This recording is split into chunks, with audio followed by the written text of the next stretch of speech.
Welcome to Trading Lounge and the European Indices. I'd like to start with the S&P 500 as it's in the same unfolding pattern as the European markets in that the European markets have had a three-wave correction down, and with the European markets and the American markets, it appears that the move up through here that we're seeing is an impulse wave. So that means that once the impulse wave is finished, we'll see a corrective move and then we'll see another move higher here. So let's just look at the European markets. It's much the same as well, same but different, but an A and a B and a C here for wave 4.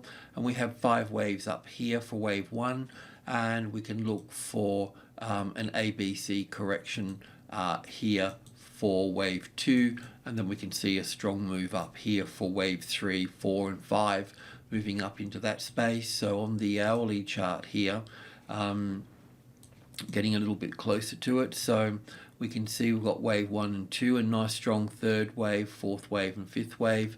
For wave 1, looking for an A wave, a B wave and a C wave here for wave 2.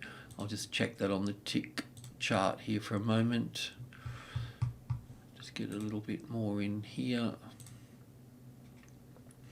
So from that top here we can see 1 and 2 and 3 and 4 and 5 here, and an A and a B and 1, 2, 3, 4, 5 for a C wave here. So look, if that top gets taken out here, you can go along from there because that means I've made a mistake.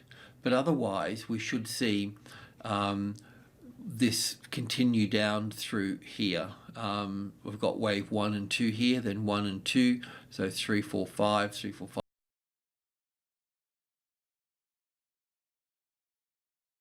So we should see a move back down into this space here, then a corrective rally to retest group 2 here, 65, 72 and 80, and then down here. So we want to see 5 waves down. So I can't draw on the tick chart on this side.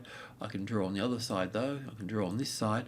So somewhere down here for 1 and back for 2 here, and then 3, 4 and 5 here, coming back down to that 61.8% mark here. If I go back to the 1 hour chart here,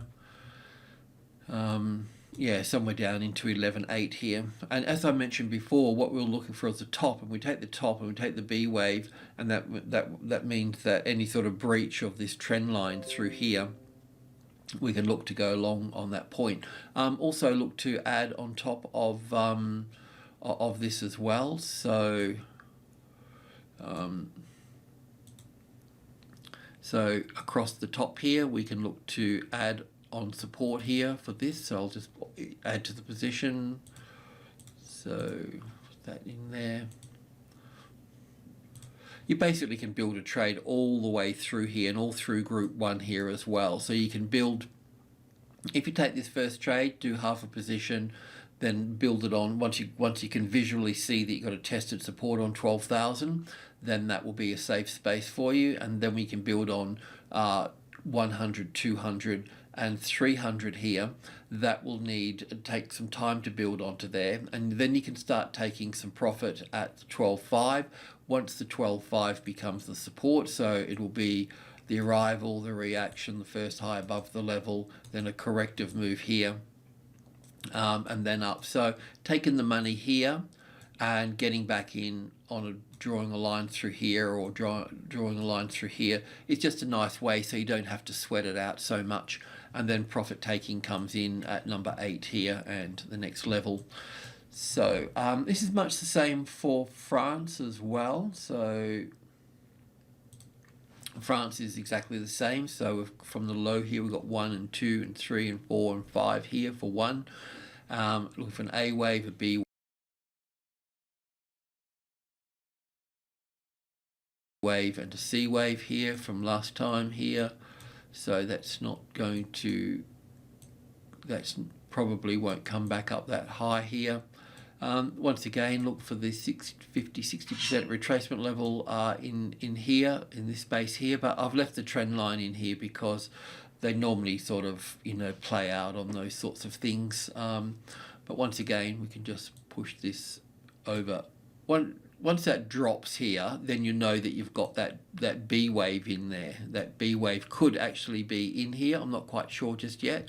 There may be another leg to that, like an A and a B and a C wave up here, but you can adjust that accordingly through there. Okay, and the FTSE. Once again, the same as well. So from the low here, I mean, this is fantastic news really, because we've got the first impulse wave to the upside, which helps us confirm this A wave, B wave and C wave here. It's possible that this wave 4 could get more complicated in all of these and we end up with an A wave here and a B wave here and a C wave over here. That's possible as well, but I don't think that's the case. But we'll get to that hurdle. We'll know that when we get the next set of impulse waves to the upside. But 1 and 2 and 3 and 4, and then from here we got 1 and 2 and 3 and 4 and 5. I'm not quite sure if that's finished yet. There might be another little push up, I'm not sure, but you do want to see a nice clear corrective pattern probably coming back down to the 72 here and then moving up, and then that will also give us that move through here, so we can wait on that. And of course the MIB is doing the same as well, the Italian MIB here. So we've got a little bit dodgy on the low here, but we probably have to shift this over to this low here on this, because we've got 1 and 2 and 3 here. That's pretty obvious, and 4 and 5. So we're looking for an A wave down, B wave back up, and C wave here. And once again, we can do that here as well. And once again, this may be an A wave up here, not a wave 1 in this case. But it doesn't matter, because at least we're going to get another move up here. That's what we're looking for here. All right, well, very quick today, because it's a simple 5-wave structure to the upside, which gives us the new direction of the market. Alrighty, thanks for tuning in, and thanks for supporting Trading Lounge.